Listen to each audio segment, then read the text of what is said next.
السلام عليكم ورحمة الله وبركاته. مستمعينا الكرام، مستمعي راديو وسط البلد، أسعد الله مساءكم بكل الخير. أهلا بيكم حلقة جديدة من برنامجكم رمز الخير. ازاي نكون بقى رمز الخير في رمضان؟ يعني طبعا الحلقة دي ايه اللي خلاها احنا جايبينها يوم 17؟ عايزين نفكر الناس، لان احنا في العشر اللي هو الوسط بقى بتبدا الناس تتكاسل شويه. كنا في ايجابيه في اول 10 ايام، والعشر الوسط بقى الناس تبدا يحصل نوع من التراخي، وبعدين نبدا في العشر الاواخر في اخر 5 ايام الناس تبدا تشتغل في الاعتكاف. لا، احنا عايزين دلوقتي نفكرك خليك رمز الخير في الصيام الحقيقي. من صام، النبي صلى الله عليه وسلم يقول ايه؟ من صام رمضان ايمانا واحتسابا غفر له ما تقدم من ذنبه وما تاخر. حديث تاني: من قام رمضان ايمانا واحتسابا غفر له ما تقدم من ذنبه وما تاخر.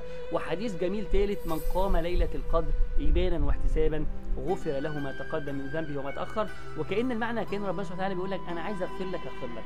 كل القصه بقى خليك رمز الخير وانت في رمضان بالصيام الحقيقي، خليك رمز الخير في تلاوه القران، خليك رمز الخير في رمضان باخلاقك الكريمه، خليك رمز الخير بالصدقه، طلع من اللي في جيبك، خليك رمز الخير ان انت تدور على كل حاجه فيها خير في رمضان وتعملها. دي كانت رسالتنا اللي بعتها لاي حد بيسمعنا: كن رمز الخير في رمضان. اشوفكم ان شاء الله في اللقاء القادم. دمتم في امان الله.